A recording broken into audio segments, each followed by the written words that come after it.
G'day everybody, Cristian here from ELDAD Property Group. Today we're at Rudd Mantell Accountants offices and we're going to be interviewing Adam Mantell. Yeah, I'm Adam Mantell from Rudd Mantell Accountants.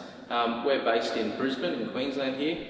We work with small and medium businesses predominantly, assisting them with their tax, their accounting and their business advisory needs. So we're going to be interviewing him and talking about business broking and all the ins and outs, for sellers and buyers and the like. So tune in for that. Choosing the right business broker can make the difference between success and failure. But what should you be looking for in a broker? You really need to look for someone that's got a calm head during the process.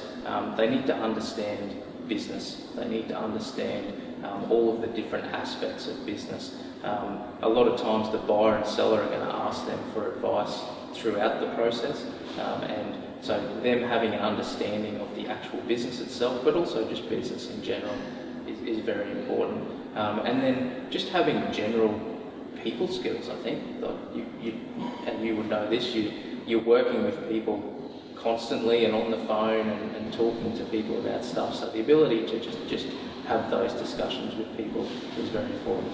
And at the end of the day, you want them to help you maximise your sale value. So really you want to be making sure that the person you're selling with understands your business to the point where they can pull out and tease out the most attractive parts of that business throughout the sales process to help you maximise your value. At the moment there's a lot of people coming into the market that are what we would probably classify as baby boomers, but people that have worked in their business for a number of years and are getting to that point where they're ready for the next stage of their life. They've worked really hard, built a really good business, built a really good wealth behind them as well as that business. And obviously COVID has been a really tough period of time for people in general in business.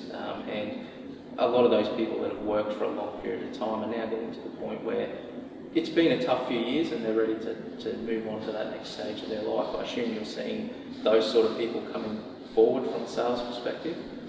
I agree, yeah. So we're seeing a cohort of people that have basically worked hard all their life. All they've done is basically, work in business, and then they're looking for that retirement phase, where they're going to spend a bit of time, more time with their family, where they're going to go on a cruise ship, and just capitalise on what they've worked for the entire life. And the good news is at the moment we've still got some really good tax concessions out there for people selling small and medium businesses to enable them to sell that business for a profit and pay very little tax and use superannuation and these sort of things to minimise the tax they pay on that sale. So it's actually not a bad time for them to be looking at that. We don't know where that will go in the future, but the way our tax settings are set at the moment, we've got some really good options there to assist people to minimise that tax they pay when they sell the business. Because a lot of people in business see business as their super. Sometimes they don't contribute to super as much as they should do or they would have if they had a job for that period of time. So that's very important that when they sell the business, they have got as much of that money left to basically fund their retirement.